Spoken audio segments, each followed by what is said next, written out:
मार्केटमध्ये आज खूप चांगल्या शिंपल्या मिळाल्या, सो घेऊन आले.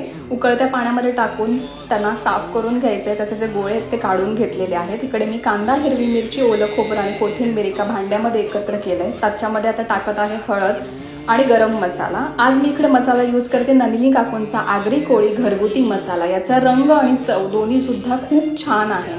आता याच्यामध्ये आपण चवीपुरतं मीठ घालूया.